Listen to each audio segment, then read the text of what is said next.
under a certain age are stunted. And that's the future leadership of Pakistan. The second one is around learning poverty, and it's essentially girls out of school. That's 50% of our productive workforce in Pakistan. And both of us are these things are very, very serious matters.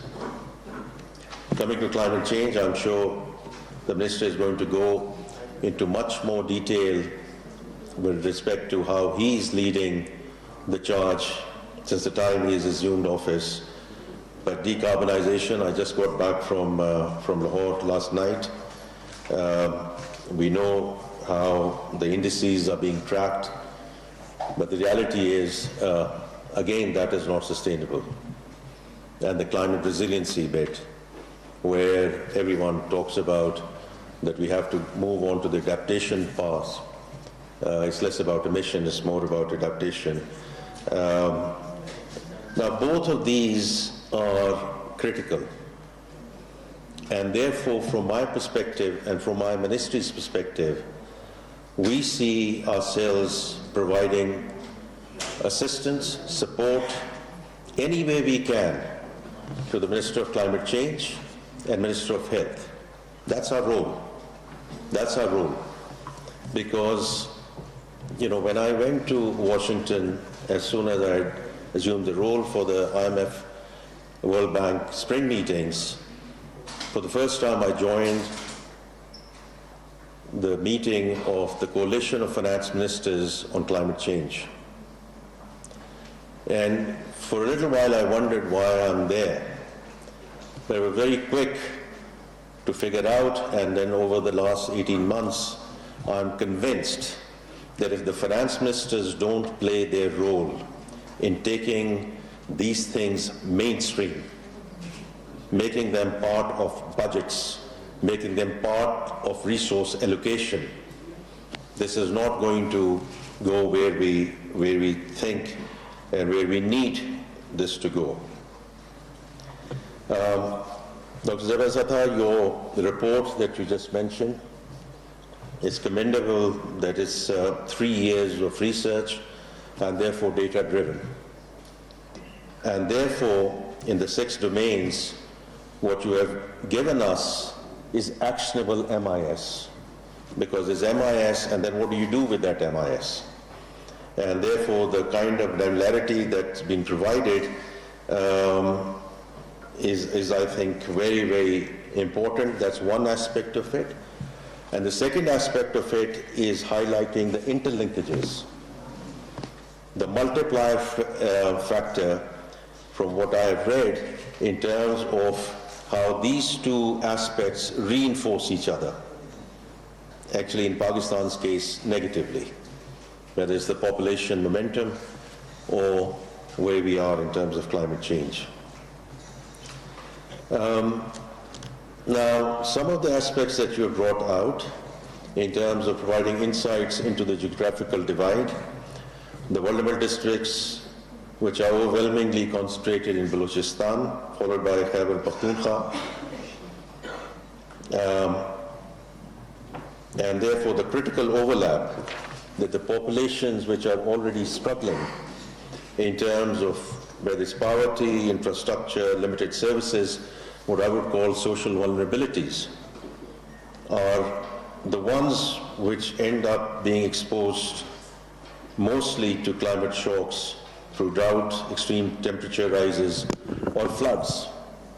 I recall when Dr. Musaddiq was one of the first ones to reach Khyber Pakhtunkhwa when those floods came in, and I'm sure he will go into a lot of detail what he found there. He has been very vocal in terms of, the people, the haves and the have-nots, and what happened in terms of the discussions which need to be carried on. He's leading the 300-day plan, which has been asked by the Prime Minister, so that this does not recur as we go forward.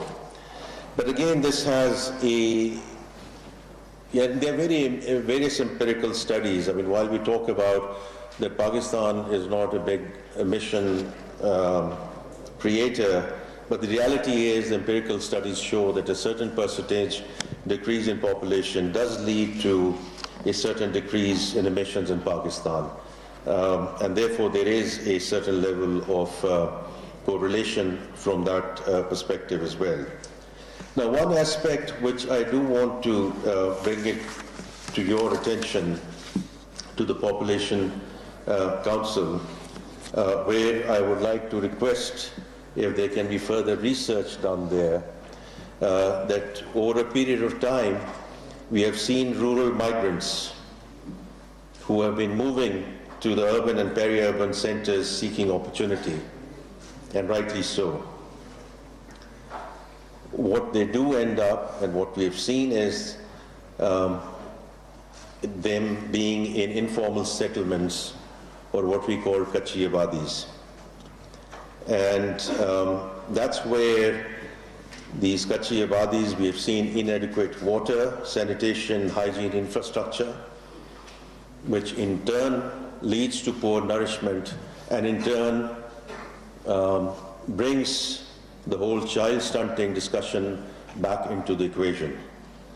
And as you know, child stunting is we've done interventions on the nutritional side, but the reality is the entire spectrum, from water sanitation to hygiene to the gap which is required between childbirths. And that's where I find this population and climate and everything come together.